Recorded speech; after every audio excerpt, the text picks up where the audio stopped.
शांत घ्या. गेल्या 3-3.5 महिन्यापासून या ठिकाणी गोरगरिबांचे छोटे व्यावसायिकांचे जीवन उद्ध्वस्त करण्याचं काम अतिक्रमणाच्या नावाखाली या आयुक्तांनी चालू केलेले आहे. फक्त हातावरचं पोट असलेल्या कष्टकऱ्यांची खोकी याला दिसतात, व्यवसाय दिसतात, परंतु धनदाडग्यांचे मोठमोठ्या हॉटेलांचे अतिक्रमण जे आहे त्यांना ते दिसत नाही.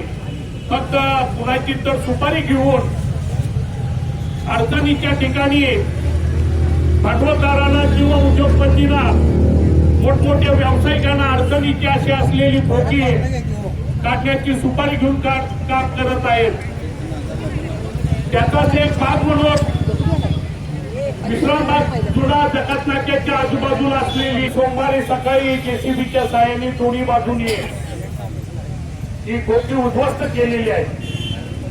रेल्वे म्हणते आमची जागा आहे, महापालिका म्हणते आमची जागा आहे, मात्र कागदपत्र बघितली तर ह्या दोघांची नावं कुठेही सरकारी दप्तरी नोंद नाही.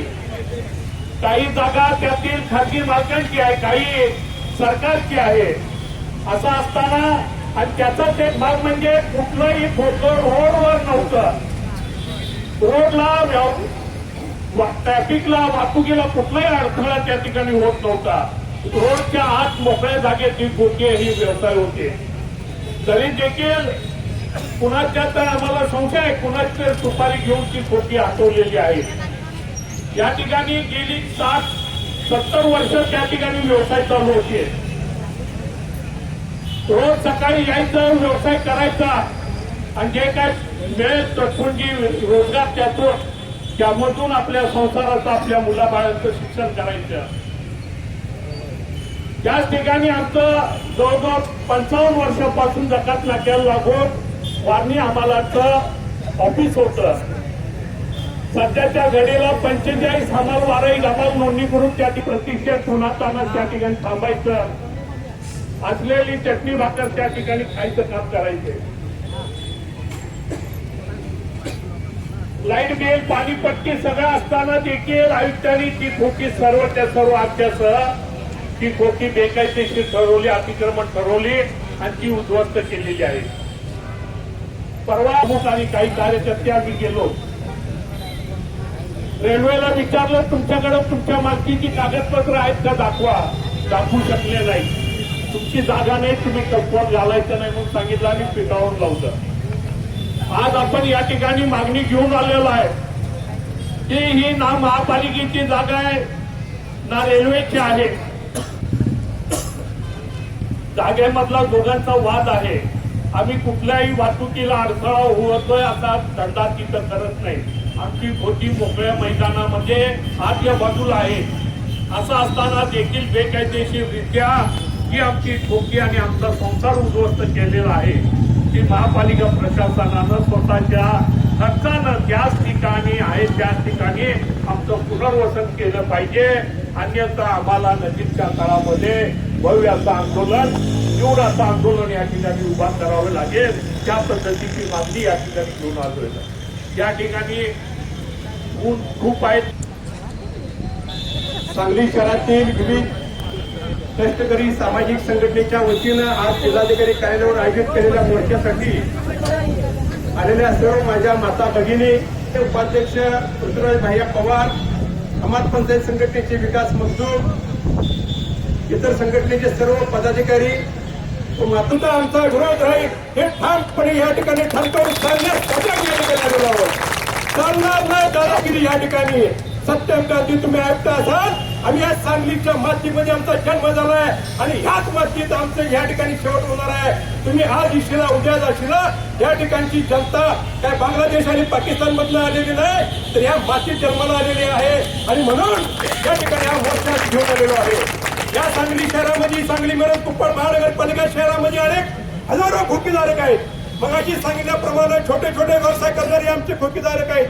या ठिकाणी महाराष्ट्र सरकार असेल, केंद्र सरकार असेल, रोजगार देऊ शकत नाही. प्रचंड बेरोजगारी आहे.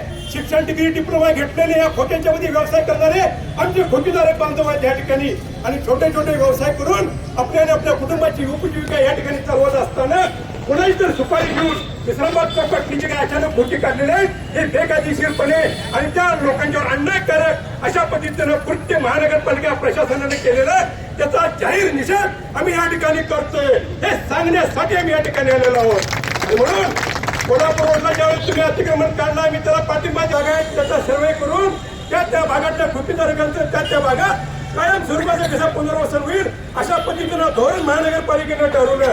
आणि म्हणून विश्रामबागची कृती काढली नाही त्या ठिकाणी पडदा लावून जाताना त्या ठिकाणी राष्ट्रपतीनं पुष्पगुच्छ देऊन त्यांचं स्वागत केलं त्या ठिकाणच्या ठोकेदारकांनी. आणि तुम्ही आता मात्र अतिक्रमणाच्या नावाखाली कृती काढताय हे चुकीचं आहे. या ठिकाणी काही त्यांचं म्हणणं आहे की नशेचे पदार्थ विकत होतात. नशेचे पदार्थ पण विकत असेल तर त्याला आमचा ठाम विरोध आहे. अंमली पदार्थाच्या व्यवसायाला आमचा ठाम विरोध आहे. सरळ मार्गाने व्यवसाय करा स्वाभिमानाने जगा हाच आमचा संदेश सर्व गोरगरिबांना आहे. आणि म्हणून असं जर एखादा दुसरा जर कोण करत असेल तर त्याच्यावर कारवाई करा ना सरसकट. आणि या ठिकाणी थांबतो. जय हिंद जय महाराष्ट्र. या ठिकाणी आज आपल्या न्याय हक्कासाठी आपल्यावरती अधिकाराचा हातोडा चालवणारा या आयुक्ताच्या निषेधात आज या भयांच्या नेतृत्वाखाली आज जो मोर्चा काढण्यात आलेला आहे त्या मोर्चाचं या ठिकाणी प्रथमतः स्वागत करतो. त्याबद्दल सर्वांचे मी आभार मानतो. अशी देखील जर आपली राहिली तर असं कुठलंही मगरुरी प्रशासन या ठिकाणी आलं तर त्याला हाणून पाडण्याची ताकद आपल्यामध्ये आहे. कारण हे मगरुरी असलेलं हे प्रशासन जर गोरगरिबांच्या कोणत्या अन्याय करत असेल तर भैया निश्चितच तुम्ही ज्यावेळी हात माराल त्यावेळी कष्टकरी मंडळी आणि तुमच्या खांद्याला खांदा देऊन या ठिकाणी न्याय हक्कासाठी लढू. कारण गोरगरिबांच्या न्याय हक्कासाठी लढणाऱ्या भैयांना या ठिकाणी अद्याप चले जाओ सत्यम गांधी चले जाओ सत्यम गांधी चले जाओ सोन्याला संबोधित करतो आणि थांबतो. जय महाराज. त्यानंतर आपल्या परिसरातील ठोकेदारकांचे व्यावसायिकांचे प्रतिनिधी ॲडव्होकेट विक्रांत रणदिसे त्यानंतर चले जाओ. नमस्कार, मी विक्रांत रणदिसे.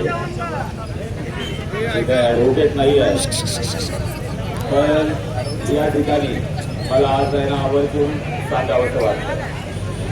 आज या ठिकाणी उपस्थित माझ्या गोरगरीब जनतेला कष्टकरी तरुणांना सगळ्यांच्या मनात एकच चेहरा आहे एकच नाव आहे आप्पा. आप्पा पाहिजे आम्हाला आप्पा या ठिकाणी हवे आहेत. आमच्या सगळ्यांच्याच आप्पा आहेत. व्यंकटप्पा अण्णा पत्की असू दे प्राध्यापक शरद पवार सर असू दे मला आयुक्तापर्यंत पोचवायचा नाही. प्रशासनाचं म्हणणं आहे की आम्ही कायद्याने यांना तुमची दुकानं हटवली आहेत. आम्ही कायद्याने इथं आणि आम्हाला पंचायतात आम्हाला लोक ज्यावेळेस इंग्रज होते त्यावेळेपासून आहे ना हमारी करत होते. इंग्रज होते त्यावेळेपासून यांची उजी उचलत होती. ही उजी उचलणारी हात ही उजी उचलणारी डोकी ही आमची होती. या लोकांची आमची कष्ट दिसत नाही. अहो त्यावेळेपासून या इंग्रजांच्या पासून या ठिकाणी किंवा इथं आहे ना महानगरपालिकेचं नाव दिसत नाही. तर त्या सगळ्या या सगळ्या जागेची कागदपत्र गेली 70 वर्षापासूनची कागदपत्र ही आमच्याकडे आहेत. त्या आम्ही आहे ना पुराव्यानिशी आम्ही या प्रशासनाला दाखवले. आत्तासाठी लढू आता माघार नाही.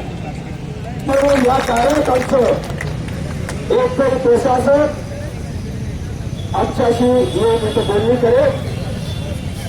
या ठिकाणी मुख्यमंत्र्यांना हा आवाज पोहोचावा मुख्यमंत्र्यांना हा आवाज जावा यासाठी आपण सगळ्यांनी या कष्टकरी मजदूर हमाल कर्जदारच असू दे या ठिकाणी व्यासपीठावरील मान्यवर आमचे मजबूत साहेब असू दे इथं भैया